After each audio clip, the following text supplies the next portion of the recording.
I made it clear I did not agree with the idea of saying the election was stolen and putting out this stuff, which I told the president was bullshit. How did that affect your perspective about the election when Attorney General Barr made that statement? It affected my perspective. I respect Attorney General Barr.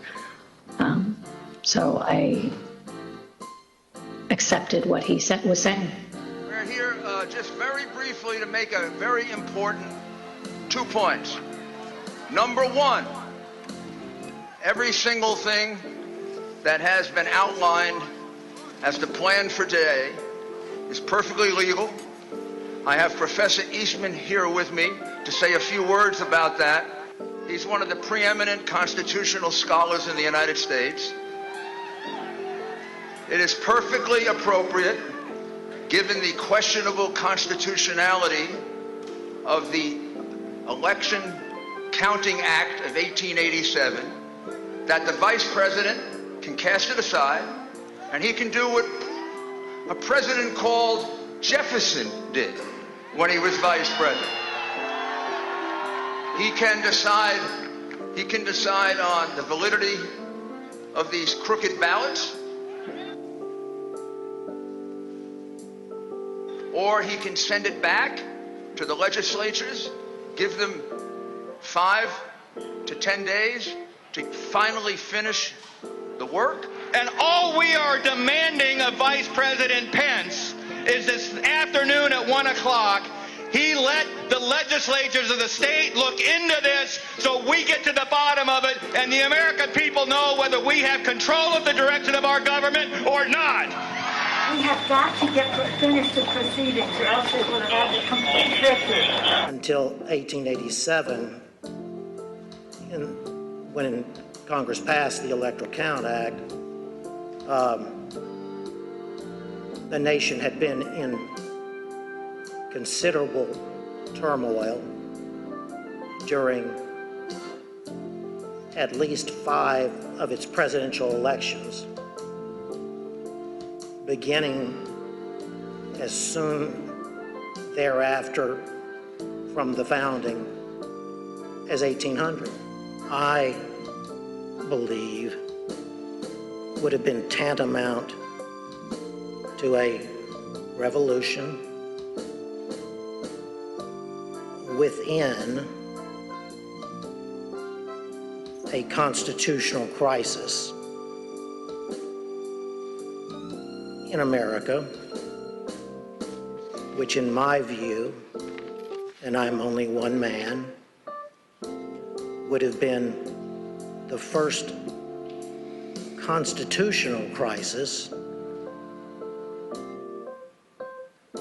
since the founding of the Republic. The overriding wish is to do it at the Capitol. What we are being told very directly is it's going to take days for the Capitol to be okay again. Repeatedly told the president in no uncertain terms that I did not see evidence of fraud and that would have affected the outcome of the election. And frankly, a year and a half later, I haven't seen anything to change my mind on that. We've gotten a very bad report about the condition of the House floor with defecation and all that kind of thing as well. I don't think that that's hard to clean up, but I do think it is more from a security standpoint of making sure that everybody is out of the building, and how long will that take? I just got off with the Vice President. And I got off with the Vice President-elect, so I'll tell you. Okay. But what we left the conversation with, because he said he had the impression from Mitch that Mitch wants to get everybody back to do it there. Yes. I said that what we're getting a counterpoint that is, we could take time to clean up the poo-poo that they're making all over them, literally and figuratively in the Capitol, and that it may take days to get back. He didn't take steps so federal law could be faithfully executed and order restored? No. Somebody called me and said that the family and others were in the Oval, and do I want to come up? So I went upstairs. And who do you recall being in the Oval Office? Don Jr., Eric, Laura, Kimberly, I believe Meadows was there. At some point, Ivanka came in. It wasn't a specific, formal discussion. It was very sort of loose and casual. So then you said at some point there's a telephone conversation between the president and the vice president, is that correct? Yes. When I entered the office the second time, he was on the telephone with who I later found out to be was the vice president. Could you hear the vice president or only hear the president's end? Only heard the president's end. And at some point it started off as a calmer tone and everything, and then became heated. The conversation was pretty heated. I think till it became somewhat, louder tone, I don't think anyone was paying attention to it initially. Did you hear any part of the phone call, even if just the end that the president was speaking from? I did, yes. All right, and what did you hear? So as I was dropping off the note, my memory, I remember hearing the word wimp. Either he called him a wimp. I don't remember if he said, you are a wimp, you'll be a wimp. Wimp is the word I remember. It's also been reported that the president said to the vice president that something to the effect of, you don't have the courage to make a hard decision. Words, I don't remember exactly either, but something like that, yeah. You're not tough enough to make the call. It was a different tone than I'd heard him take with the vice president before. Did Ms. Trump share with you any more details about what had happened, or any details about what had happened in the Oval Office that morning? That her dad had just had an upsetting conversation with the vice president. Do you recall anything about her demeanor, either during the meeting or when you encountered her in Dan Scavino's office? I don't remember specifically. I mean, I think she was uncomfortable over the fact that there was obviously that type of interaction between the two of them. Something to the effect, the wording's wrong. I made the wrong decision 4 or 5 years ago. And the word that she relayed to that the president called the vice president, I apologize for being impolite, but do you remember what she said her father called him? The P word.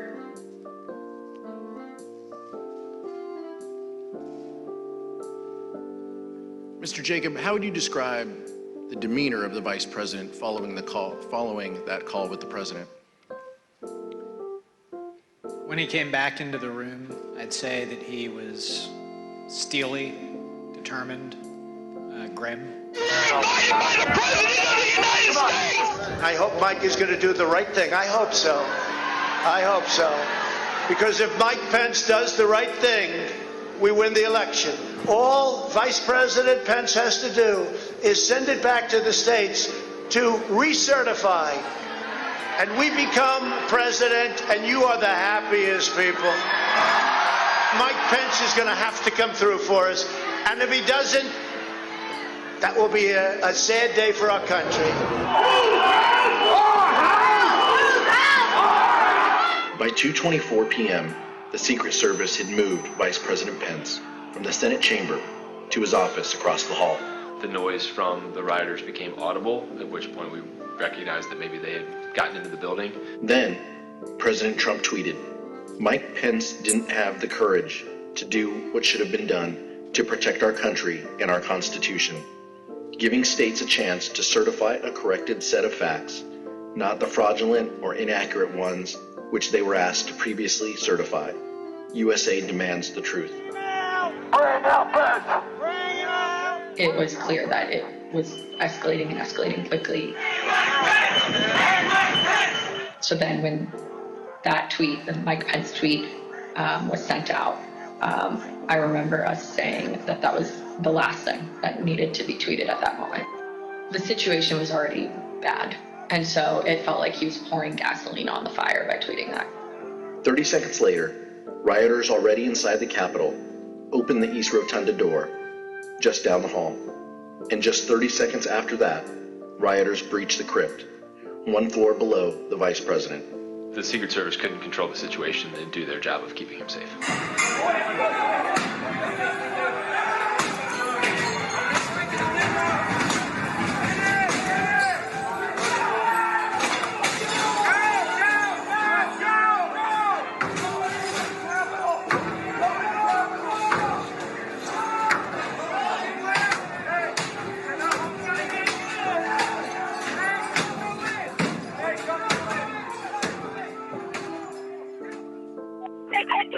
building, hold. Sergeant Nora.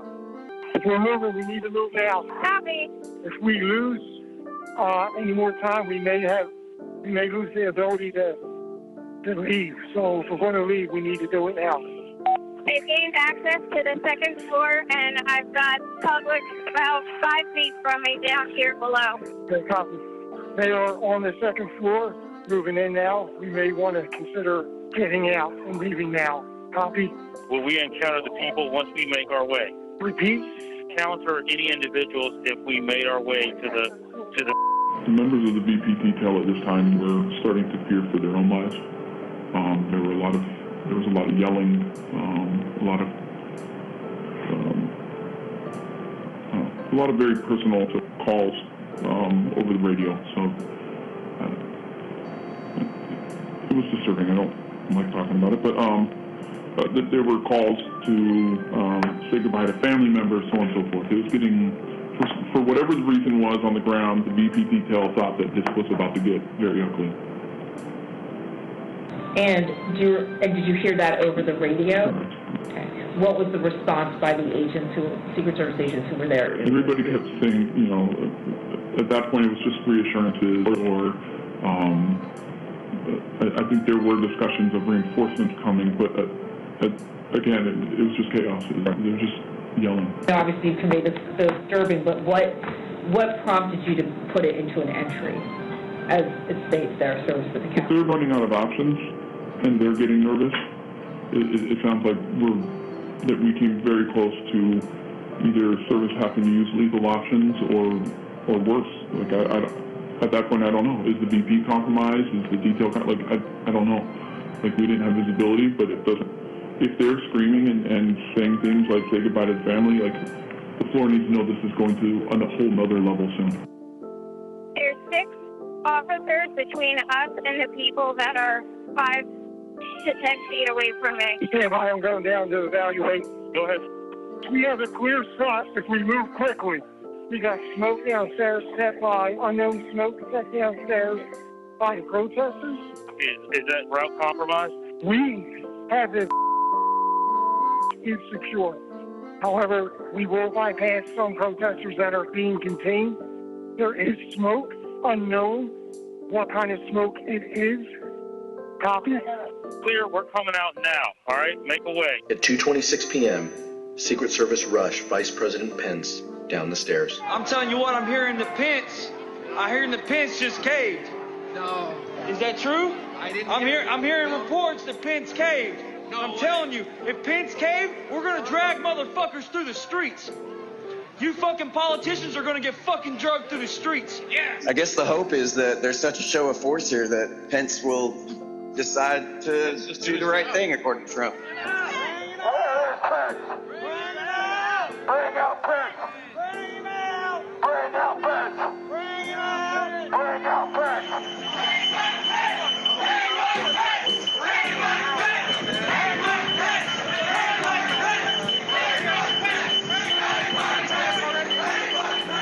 We're not going to let these people keep us from finishing our business, so we need you to get the building cleared, give us the okay so we can go back in session and finish up the people's business as soon as possible. Amen, sir. Mr. Secretary and Senator Schumer, some people here in the Capitol Police believe it would take us several days to secure the building. Do you agree with that analysis? I'm not in agreement. I do not agree with that analysis. So what is the earliest that we could safely resume our proceedings in the Senate and House chambers? The earliest we could safely resume? Here's my assessment, but I prefer to be on the ground, which I personally would prefer to be right now, but I need to be here. I would say, in this case, we're looking at 4 to 5 hours. Vice President Pence, there were 2 or 3 calls with Vice President Pence. He was very animated, and he issued very explicit, very direct, unambiguous orders. There was no question about that. And I can get you the exact quotes, I guess, from some of our records somewhere, but he was very animated, very direct, very firm, and to Secretary Miller. Get the military down here, get the guard down here, put down this situation, etc. He said, we have to kill the narrative that the vice president is making all the decisions. We need to establish the narrative that that the president is still in charge and that things are steady or stable or what's that thing. I immediately interpret that as politics, politics, politics. Red flag for me personally, no action, but I remember it distinctly. I don't do political narratives. President Trump is wrong. I had no right to overturn the election. The presidency belongs to the American people and the American people alone. And frankly, there is no idea more un-American than the notion that any one person could choose the American president.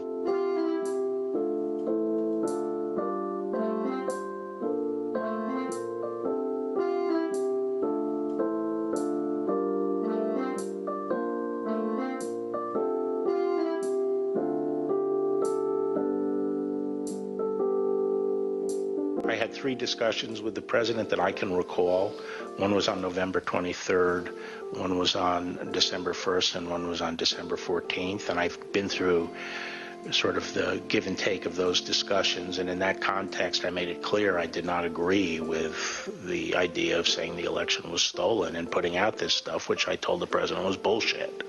And, I didn't want to be a part of it, and that's one of the reasons that went into me deciding to leave when I did.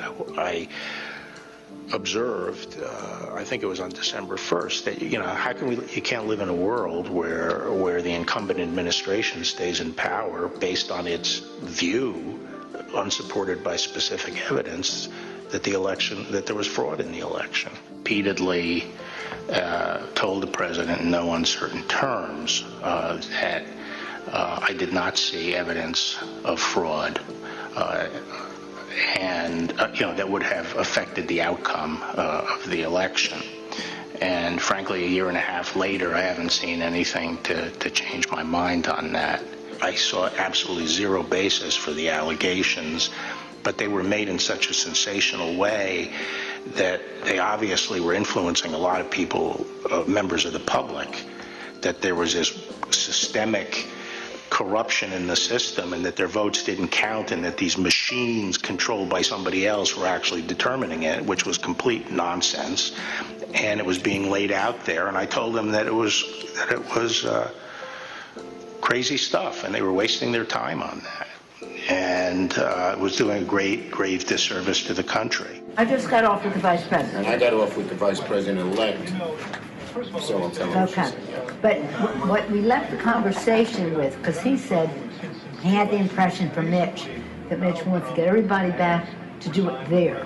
He didn't take steps so federal law could be faithfully executed and order restored.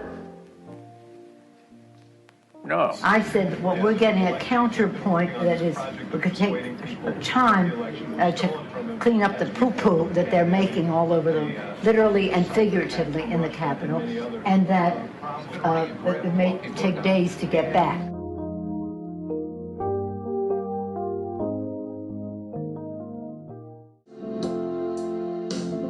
President Trump is wrong. I had no right to overturn the election. The presidency belongs to the American people and the American people alone. And frankly, there is no idea more un-American than the notion that any one person could choose the American president.